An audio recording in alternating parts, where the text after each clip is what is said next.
আমার বাগান ছাদেও করছি, নিচেও করছি। নিচে নামা হয় না, তাই ছাদে। আর এই যে ড্রাগন ধরবে, মনে হয় আগামীতে ড্রাগন আসবে। এই যে ড্রাগন, অনেক ড্রাগন আছে। আর সবজি তো মাশাআল্লাহ এমনিতেই উঠে যায়, আমার লাগাইতেও হয় না। এই যে বেনানা আম, আমি কিন্তু এটা দুষ্টমি করে লাগাইছি। আম ধরবে এরকম বিশ্বাস ছিল না আমার। ড্রাগন, তারপর এই যে ছাদ আরও করব, কিন্তু যত্ন করার জন্য পারতেছি না। একা করতে হয় তো, মানুষ পাওয়া যায় না। তাই এই যে আমার গরু, আমি ছাদে উঠাই ফেলছি গরু। আরেকটা ছিল, জবা করে দিছি, এটার থেকে বড় ছিল। এই যে আরেকটা এখানে, দুষ্টমি। এই যে আপনাদের ভালো লাগলে আমাকে কমেন্ট করবেন, দোয়া করবেন। আমি কোনো সময় দেই নাই, কিন্তু আজকে কেন যেন মন চাইলো।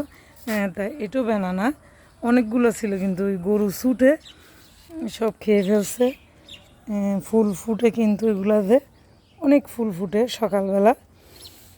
আর এগুলো হচ্ছে যে আমার নিচে নিচে অনেক কিছু আছে, আমি যাই না, কাউকে নামাই, ওদেরকেও দেই, আমিও খাই। এই যে দেখা যাচ্ছে কিনা ফুল জানি না। এই যে এটা পুকুর, পুকুরে মাছ আছে, অনেক মাছ। দোয়া করবেন। আসসালামু আলাইকুম। আপনারা ভালো থাকবেন, দোয়া করবেন আমিও যাতে ভালো থাকি। আমার কিন্তু অনেক শখ ছাদ বাগানের, কিন্তু একা সাহস পাই না। কেন, বর্ষাকালে তো পানি দিতে হয় না, যখন শুকনা কাল আসে তখন কিন্তু অনেক পানি দিতে হয়।